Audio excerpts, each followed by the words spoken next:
interested in adversariality, which is true. And we have a similar view, Scott and I. We're both what Scott came up with this term, intrinsicus.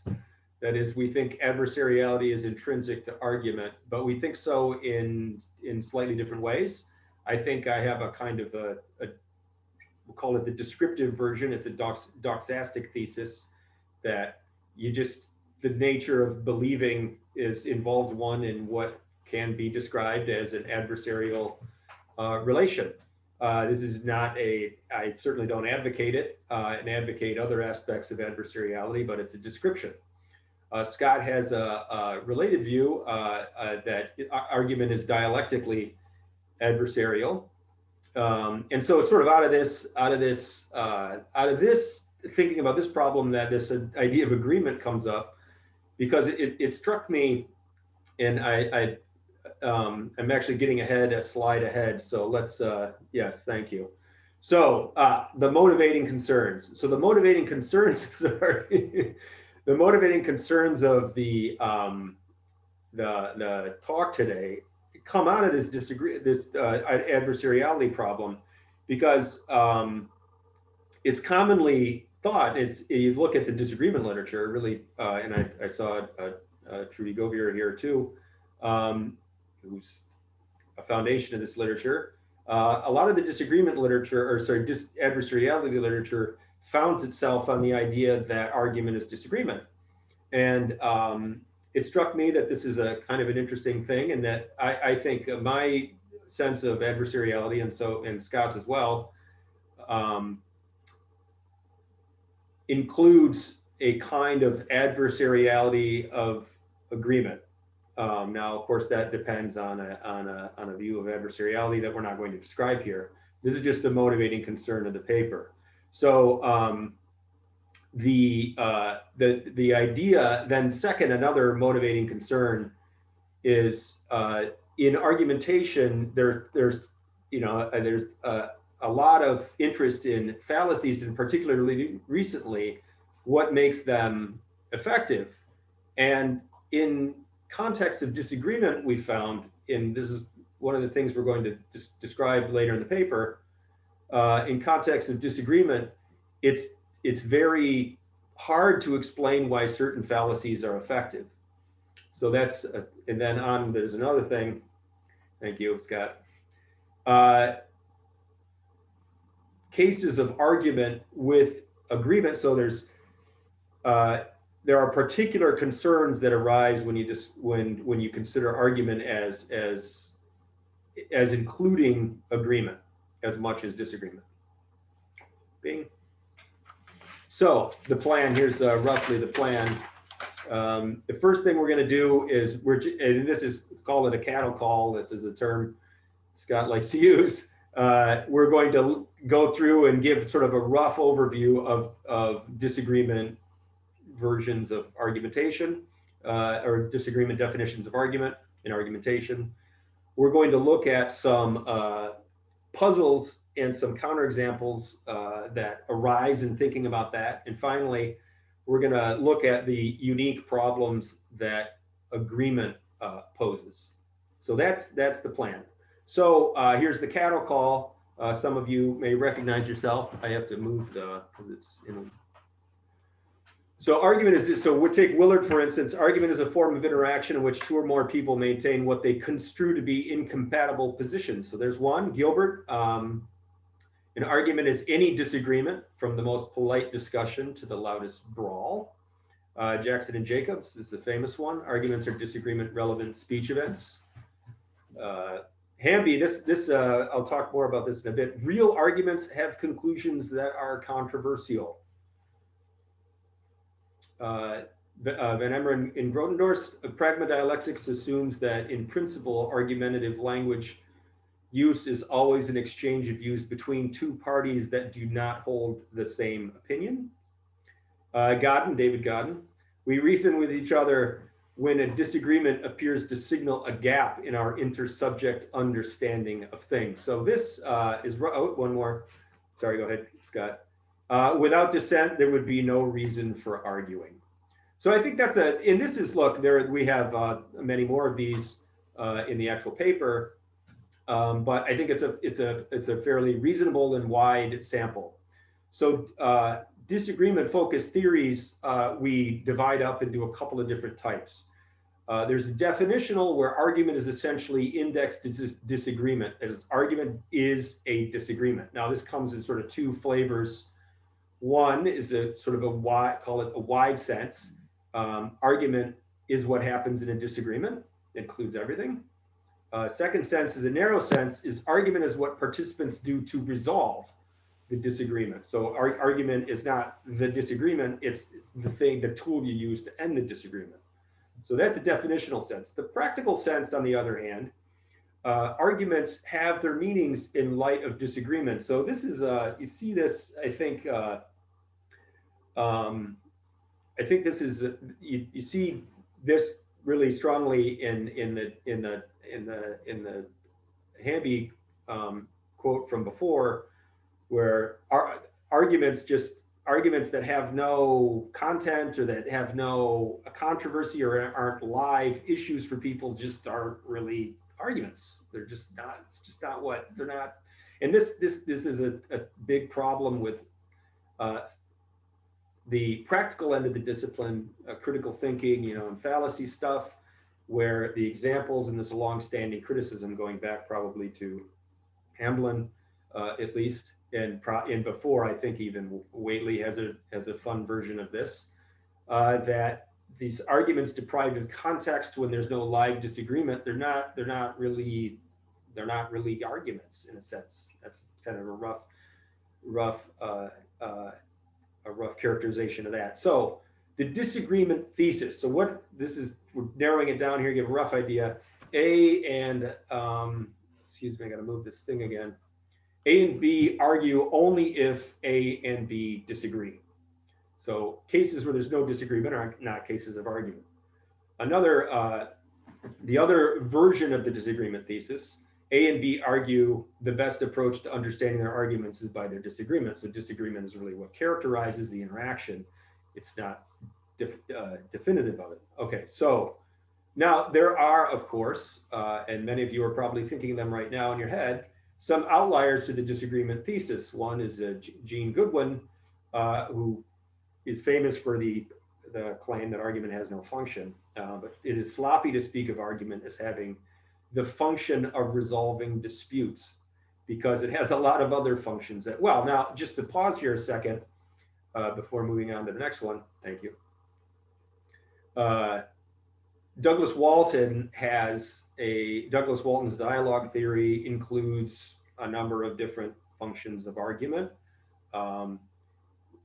Only one of which, really the persuasion dialogue, is sort of disagreement-driven argument, but that's another question. Go ahead.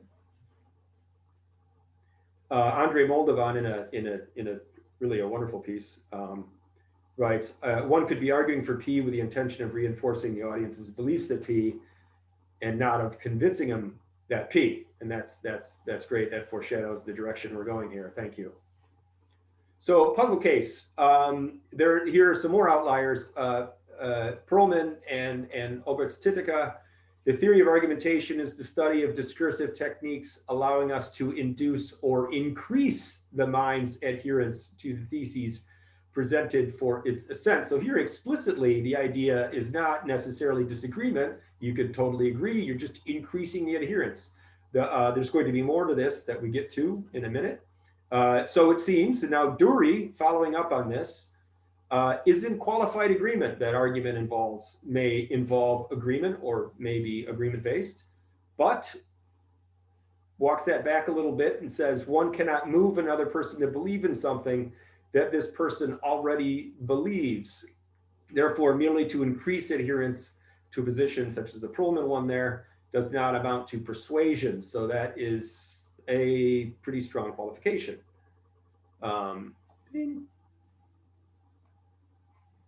So, Scott. Yes. My turn. So a lot of this and some of the puzzle cases here seem to revolve around us being able to kind of nail down what disagreement is. That if we say, okay, look, we're going to understand argument in terms of just what we do when we disagree, or something about resolving a disagreement or addressing a disagreement or clearing the air. Well, so now it just pushes another question back. What's a disagreement? So a longstanding way that folks have started it is that we just look at it as a sort of a clash of propositions. One person just says the proposition and the other one just denies that proposition. That's a pretty paradigmatic version of disagreement. But problem with that is that it looks like people can have contrary commitments. It doesn't look like you have to overtly deny it to have a disagreement. You have contraries. So the thought could be something like, or that someone could disagree with a skeptic. It's like they don't even hold a contrary, they just withhold belief. It looks like you could disagree with someone who just says, I don't know, I don't have a belief. It looks like you can have that as a disagreement, that you just don't have a match of propositional contents between their beliefs or between their commitments. And then we've kind of got the case that Dury is looking at, which is maybe you could have a disagreement between two people that agree on the same proposition, but have different degrees of commitment to that proposition. One can think that they could disagree as to how well supported that commitment is. And so they can have a degree of commitment changes. So it looks like they could still argue. One could say like, no, you need to be more confident in that. So we could say that we've got to have, in order for agreement, it looks like the way that we're sort of winnowing down is that we've got a match of propositional contents and degrees of commitment. And then we've kind of got these sort of little weird liminal case, what we're kind of calling contrastive reasons or different reasons cases, or what we might call reasons-individuating cases. Here's a couple examples of these reason-individuating cases where, again, I just think that people's intuitions kind of are all over the place as to whether or not these are cases of agreement or disagreement, but it looks like they're definitely cases of argument. So here's one. We got two atheists. I sort of came into my own in the midst of the new atheist movements, and so regularly got into these sort of tangles with other atheists. And so this was an interesting case where here we are, we got two atheists, A and B, and we agree to the same degree. There's no God. God doesn't exist. Hey, so we both agree to the same degree that there's no God. But it looks like we've got a kind of a conflict in terms of the reasons that we've got. Some folks are problem of evil atheists. They're like, hey, if God's so awesome, how come cancer? And other people are incoherence of theism atheists, where they say like, if God's omnipotent, could he make a boulder he couldn't move? Gotcha. And so that's we can have two versions of folks say, look, God doesn't exist. We're as certain as we can be about that, but it looks like they have different kinds of reasons. And it looks like those two folks, despite their agreements, can still argue. They can give, the target proposition is something that they agree about, but it looks like they can still argue. And the question is whether or not they disagree. Again, this is more a kind of a reasons-individuating case. So is the proposition the same? Again, we've kind of got a question about that. If you're an inferentialist, maybe they're not the same proposition. If you're not an inferentialist, maybe so. But again, these look like these sort of weirder kind of more liminal cases where it's not the sort of the contrast that comes from disagreement is a little bit different. Here's another case, and again, it's a sort of is it an agreement? Is it a disagreement? It looks kind of liminal. Looks like you could make a case for agreement. Looks like you could make a case for disagreement. We'll call it the typewriter case. A and B both believe that Thomas gave a typewriter to Marion. A's reasons is that Thomas could have given away a lot of stuff. He had, he's cleaning house or something like that. He's got to move. He's got a typewriter. He's got some teacups. He's got a pillow. He's got to give away, but he only gave away the heavy thing with keys. And so as a consequence, Thomas gave a typewriter. And again, that's a contrastive reason. It picks out the typewriter from the other things that he could have given away to Marion. Whereas B reasons, no. Thomas gave the typewriter to a woman, and the only people who came by to pick stuff up were Barry, Marion, and Andre. The two of those guys those are two fellas, and Marion was the woman, and so he gave the typewriter to the woman who came by, and so as a consequence, he gave it to Marion. So in those cases, it looked like they can give reasons to each other. It looks like they can give arguments to each other for the exact same proposition that they agree on. But it looks like they can argue. So it looks like that's a sort of, again, is that a really strong counterexample? Well, it's not exactly entirely clear that this is a case of disagreement or a case of agreement or a case of this sort of liminal reasons individuated. Is it agreement or disagreement? Well, it depends on how you squint. So it's a puzzle. These are more kind of puzzle cases for the disagreement case. Here's one that it looks like you can agree with yourself. And again, you can agree with yourself and give arguments to yourself. Anybody who's read any ancient philosophy, in particular the Hellenistic period, familiar with the Stoics and their Stoic asceses.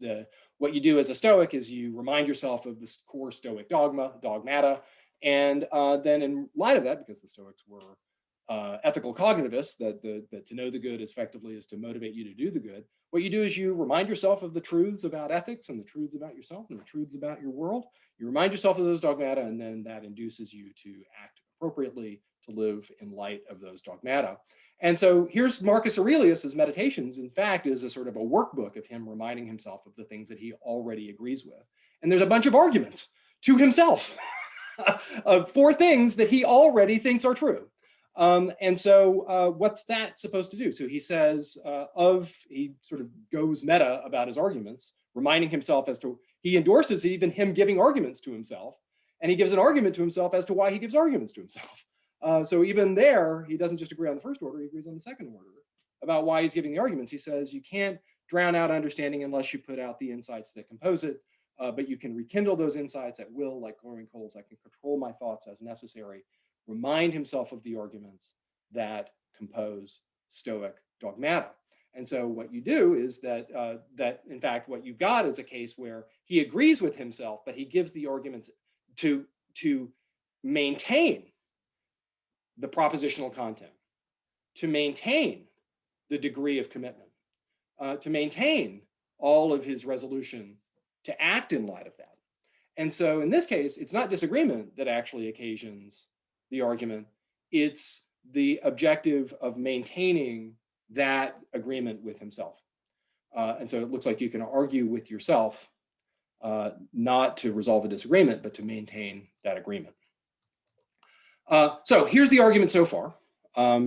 The disagreement thesis, again, it's a sort of a family resemblance that sort of runs through all of these sort of versions of views that takes the general heuristic with regards to argumentation, that argumentation is disagreement indexed, and that the best way to understand argument is to understand it against this background of what you do in a disagreement, or what you do to resolve it, or what you do to manage it, what you do in light of that. And so we've got some puzzle cases. We've presented those that, again, it looks like the Dury case is one where it looks like it depends on how you look at it. We have these reasons-individuating cases, which look like they're kind of liminal cases, where it looks like you could maybe make the case that they're instances of real disagreement, or maybe it looks like we could also call them agreement. And then we've got the thought that we've got some pretty clear counterexamples. And again, the Stoic asceses cases are ones that look like they're pretty good cases. The next stage of this is then to make the case that we say, okay, look, it looks like there's sort of these puzzle cases and these sort of instances that it looks like the disagreement approach is not appropriate for the cases that we're looking at. The next stage of this argument is then to turn to, you might say, the fecundity case for the agreement approach. And again, the fecundity case is that it's got explanatory guts. There's explanatory payoff to approaching certain particular arguments with the idea that they are indexed not to disagreements, but to agreements. Here's one, and again, one puzzle about many fallacies. I mean, anyone who's taught the fallacies has maybe had this experience where you teach the fallacies, you read the fallacies out loud, and every sophomore goes, "That's stupid." Who falls for that, right? No, everyone just goes, who falls? Who does that really work on people?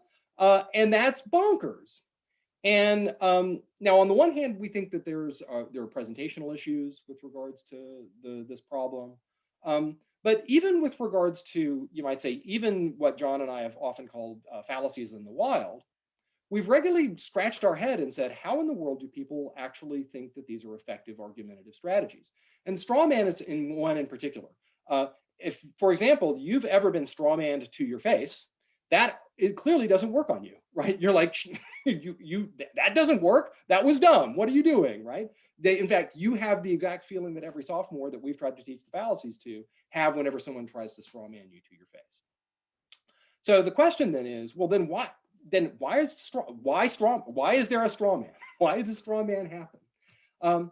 And so the problem is that if we think of straw manning in particular as an instance of someone trying to convince another that they are wrong about something, that it is a disagreement management strategy, then it looks like there is a very hard problem to be able to figure out how the straw man can be effective as disagreement resolving if it's posited on a misrepresentation. It would work only with, you might say, the folks who just are not capable of keeping track of their own commitments and recognizing them, or recognizing the difference between representations of them and not. And that would be a very small class of arguers. And nevertheless, it's deployed against a lot of people who are very canny.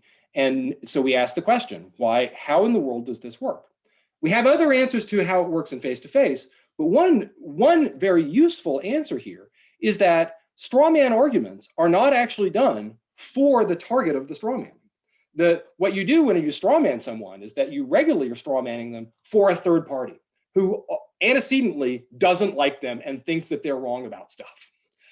And so the straw manning, for example, if you ever happen to stumble into a Fox News segment, they're not the representation of Democrats, for example, or the representation of the other side is not for the other side to say, oh my gosh, I think I need to rethink something. It's for the people that they already agree with them that the other side is wrong about stuff, to then increase agreement and to make them more sure, or at the very least to solidify their commitment to the opposition to that group.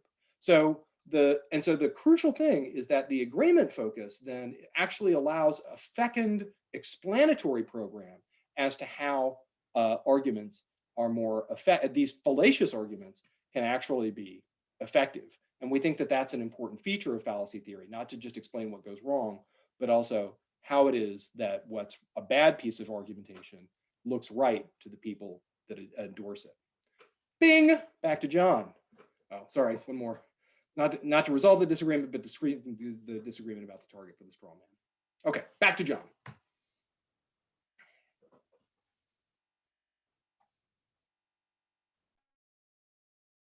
Hey, John, you got to unmute yourself, bro. Is he there? Yeah, I am. Okay. Okay, I was clicking and it wasn't unmuting. Great, yeah, thank you, Scott. So I don't know how many of you are familiar with this notion of computational politics, but it's something that that has arisen in the past, decade or so in the wake of the development of social media. So I had a student actually write a thesis on this. I invited her to come. I hope she's here, but I learned a lot from it. And one of the she wrote on Facebook in particular, and that Facebook does really two things. And I know a lot of you interact on Facebook because we're friends. And I was talking earlier at the beginning of how I'm trying to interact less with Facebook, in part because of this. Facebook does two things, a lot of things with their data, but two major things. The first thing they do is they profile you. So their ability to profile you is really incredibly accurate. And it's based on information you give them, stuff that you search or stuff that you like or things that you say, and they index it. And that's one thing. And the second thing they do is they sell that information along to other people who then, or they sell the power to advertise to you on the strength of that knowledge of you, which is very individual and very accurate in a lot of ways. And so where this politics comes in is they can tailor messages to you in particular. And I mean, if anybody remembers back in the day when you got on a mailing list for something and you literally got mail from some political organization, you practically had to ask them to do it. Now with social media and whatnot, you don't have to. Okay, that's just the sort of the backdrop here. But what this is premised on, and what I think is an interesting consequence of looking at agreement, is the pitch to you, and this is something that Trump and people in 2016 really took advantage of. The pitch to you is not a confrontational pitch to get you to vote, change your vote from Hillary to Trump. It's to accentuate certain attitudes you might have that might have the consequence of you not voting. And anecdotally, I think we all probably know someone who repeated some kind of Jill Stein line about how Hillary wants to wage war on the Russians or something like that. That person had been micro-targeted, and the thing that their view was increased. So that's the Perlman view. And then in addition to that, there is the maintenance of your belief, simply just to keep you on message. Thus to refer back to what Scott was talking about, the straw man, to keep you understanding that no, this is the authentic position of the political opposition. Remind you of those arguments so that when you go argue with someone else on Facebook and provide more information to be fed back to you, that you have the message right. So, and all of this is to bring it to kind of a practical effect. Computational politics, you have sort of two models, and there's a political scientist, Rachel Bythofer, people might know her from various appearances in the media. She argued after 2016, actually did a book on the 2016 election, distinguishing between a disagreement persuasion model where you pitch to undecided voters. Now, again, another story about American elections. We're all familiar with debates, right? There are 3 debates, and one of the debates is this sort of town hall debate where center stage is given to this sort of mythical Hamlet-like undecided voter. There was one famous one in 2016, Ken Bone. He had a red sweater. I can't get that image out of my mind, but he was this undecided voter there to be persuaded by the pitch that the candidates were making. And Bythofer's argument is that is a waste of time and resources for not the debates themselves. It's great that we have them, but for parties to obsess over converting people is a waste of time and resources. People are more likely going to be, their attitudes can be accentuated. So you go for agreement. And just as a contrast, Bythofer, that Hugo Mercier had argued in the Wall Street Journal, and this was a book of his that has recently come out, I think Not Born Yesterday, that's the title. But the idea was, we don't need to worry about advertising. People are very reluctant to change their view. And so I actually asked him this on Twitter, and he was like, what are you talking about? Thus I said, well, I'm going to tell you what I'm talking about. I'm going to write this paper. I'm going to get my friend Scott. And so what I was talking about was the model of success of advertising was, did you change your view? It's like, well, that discounts all of the parts of advertising that are maintaining your loyalty to a brand, or accentuating things that you already agree with. And we miss these things, and then this brings us really kind of to the end here. We miss these things if we take as primary the disagreement model for argument. So in thinking back here, so we've talked about, I think we've given a brief case that argument is typically taken to regard disagreement primarily. But this has puzzles, And there are counterexamples, and there are questions about, well, which we didn't really go into in great detail, but questions about, well, what does it even mean to disagree? The agreement approach handles those counterexamples and puzzles, and it adds some relevant understanding to how we interact with each other. So there you have it. Thank you.